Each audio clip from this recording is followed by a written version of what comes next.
वो एक ऐसी दुनिया में फंसे हुए हैं जहां सिर्फ स्कूल की बिल्डिंग ही उन्हें खाना और रहने की जगह दे रही हैं।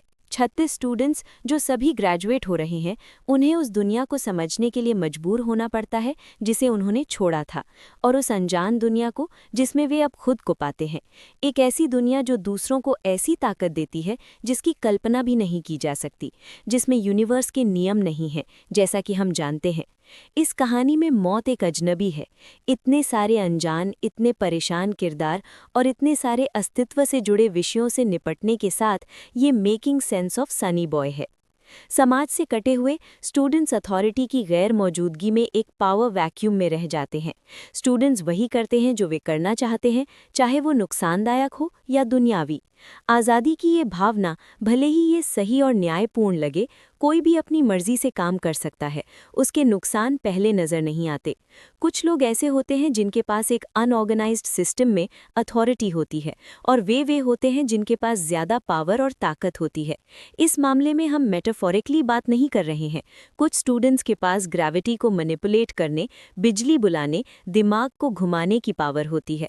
हम असल में सुपर पावर की बात कर रहे हैं, और सुपर ह्यूमन के तौर पर ये नई पहचान कुछ लोगों के सिर पर चोट करती है। इस खालीपन में गायब होने से पहले अस्काज़े कोई नहीं था, न स्मार्ट था, न ही अच्छे व्यवहार वाला।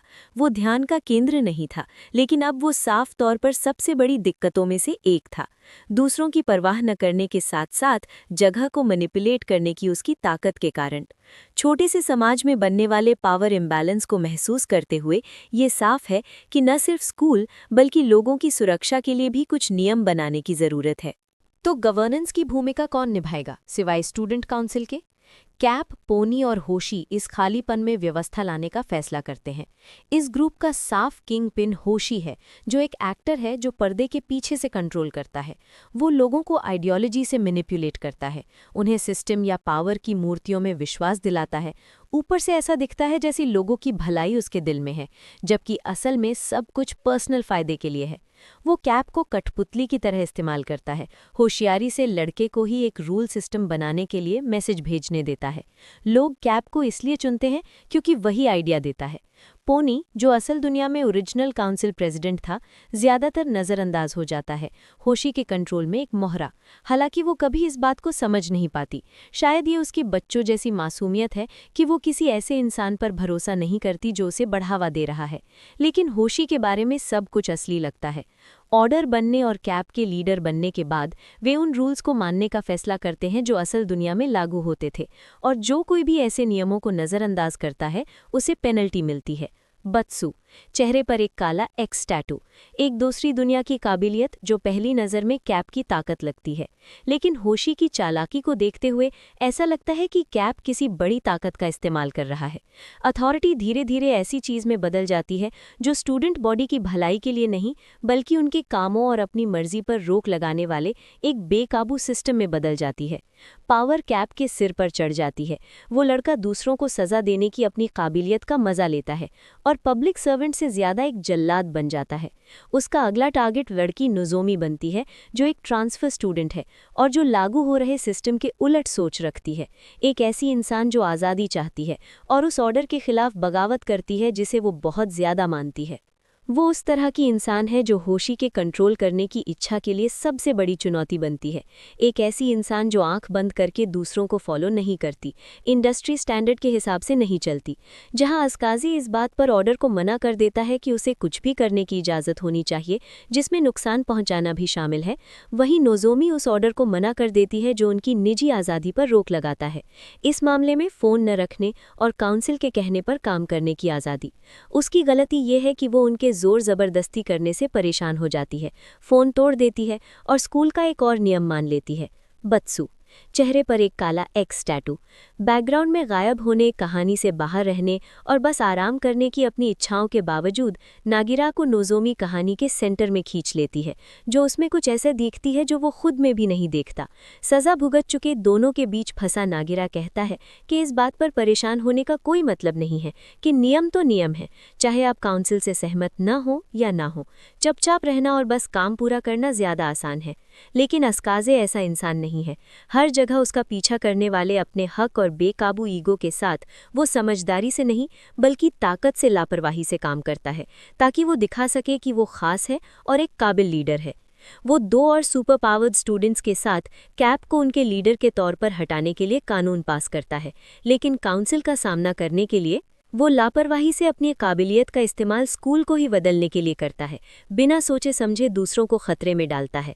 असाकिज़े एक लीडर के तौर पर कैप की कमियां बताता है कि वो एक ऐसा इंसान है जो हमेशा अपने नाम पर एक टाइटल चाहता है, चाहे वो स्टूडेंट काउंसिल मेंबर हो या बेसबॉल प्लेयर।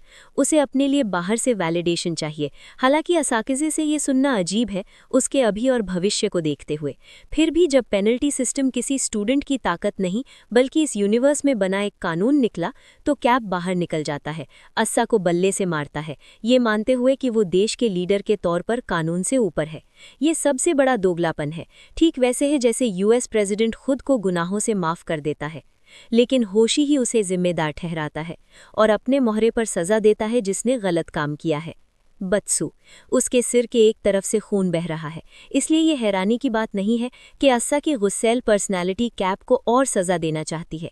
लेकिन होशी अस्सा जैसे लोगों से आसानी से निपट सकता है, जिनका दिमाग बहुत कमज़ोर होता है और वो एक सख्त इंसान होते हैं।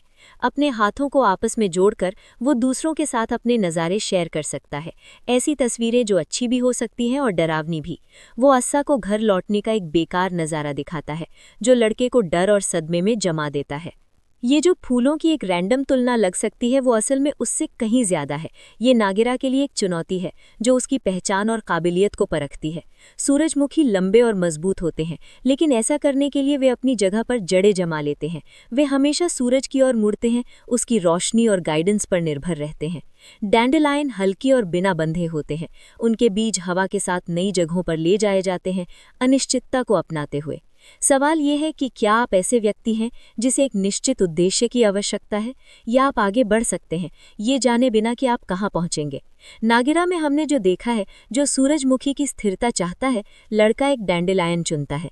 निष्क्रियता और निष्क्रियता के उस बाहरी आवरण के नीचे कोई ऐसा है जो अपने पंख फैलाना चाहता है, और उसे ये करना सीखना होगा, क्योंकि स्कूल खुद को एक उदास शून्य से अनंत समुद्र के ऊपर नीले आसमान में बदलता है। बचाव दल से संपर्क करने की कोशिशों के बावजूद ये भावना कि वे अपनी दुनिया को कभी नहीं देख पाएंगे, छात्रों के दिमाग में छिपी रहती है। असाने ने यात्रा करने की अपनी क्षमता का उपयोग किया है, लेकिन वो कभी भी एक बढ़ते हुए समुद्र से ज्यादा कुछ नहीं ढूंढ पाया। नागिरा दूसरी दुनिया के कई पोर्टल पर ठोकर खा चुका है, लेकिन हर एक इंसान की समझ से बहुत परे है, अमूर्त और अनाकर्षक। कन्फ्यूजन को और बढ़ाते हुए ऐसा लगता है कि उनके बायोलॉजिकल रूप एक तरह की स्टैसिस में बंद है। सभी घाव खुलते ही भर जाते हैं, फिर भी जैसे जैसे दिन बीतते हैं उनका दिमाग डेवलप होता रहता है।